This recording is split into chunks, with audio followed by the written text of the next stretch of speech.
Hello guys, so ito ang 1 year and 2 months na WSP natin, no?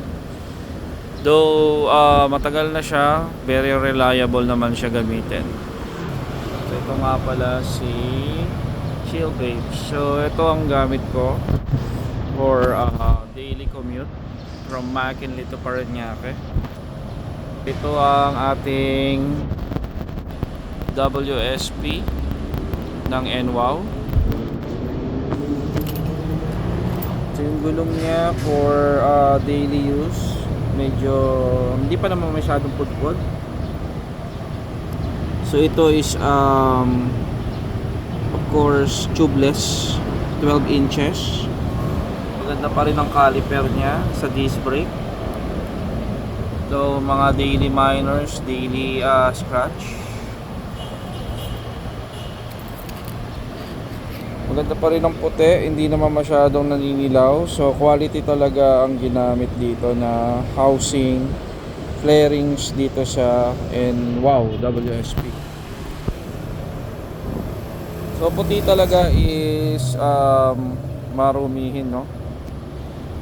So, ito lang ang mga majors na sira niya. Ito wala ng display. And then ito hindi na masyadong nagpi-feedback. Lagi na lang siya naka hazard. So on natin siya. So yan, lagi na siya naka hazard guys. Daily active pa rin yung ilaw niya rito, goods pa rin. Yung lights niya goods pa rin. Ito hazard niya. So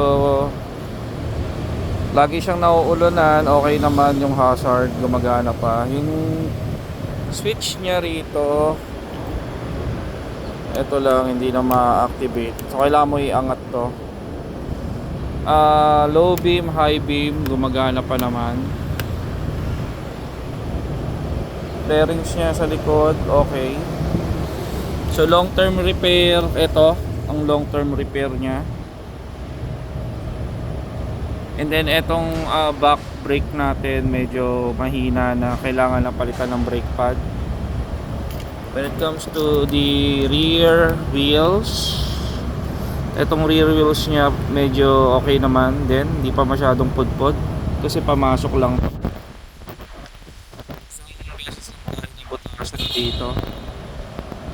And then naayos naman kasi magaling naman, madali naman maano ang mga tubeless tires. So yan, ito ang plaka niya. Makukuha nyo to sa NWOW. Binaliktad ko lang, nilagyan ko ng decals.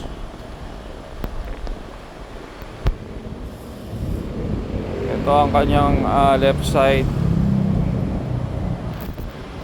Sa isang long term repair dito. Yung motor niya goods pa rin. Then may decals dito ng NWOW WSP. Mga favorite babe shops ko. Ito kasi may crack na. Ito lang ang nagka-crack dyan, pero hindi naman siya lumalaki. Pero goods pa rin. Ang mga gumagana pa rin, ayos pa rin naman. Right, left and right I mean. So gumagana pa rin naman. Inaangkas ko ang asawa ko dito. So kaya pa naman, gumagana pa rin ang magnetic. At ang charging port, nasira na yung spring nya. Ito, wala nang feedback, natanggal. Ito is okay pa rin. Kanyang sabitan. Yung susi nya okay din. Kasi most of the time naka remote tayo rito. So yung busina niya gumagana pa rin. Start button gumagana pa rin. Of course itong kanyang selector, speed selector 1, 2, 3 gumagana pa rin. So stock na mirrors okay pa rin so far. So So pag puti talaga, kailangan mo alaga sa linis. Ito yung lights. So maiba naman, super okay naman siya, no?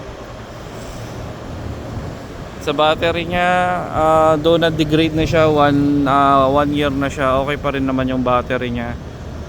So nagagamit ko to in one full charge, dalawang balikan, speed is 3 speed, maximum of 50 kilometers. So ayan ang status ng 1 year na WSP. Ngayon ay naghihigpit na May. So magre-release na ng restrictions ang LTO. Pero ito is considered category L1. So pag below 50 kilometers ang speed mo, nasa category L1B, 2 wheels. Pag tumaas na ng beyond 50, categorized na siya na electric motor, so kailangan na ng lisensya. So ayan ulit ang status ng WSP natin. 1 year, 2 months old, still kicking, still alive. Much guys, I wish you have a good one. Keep subscribing. Bye now.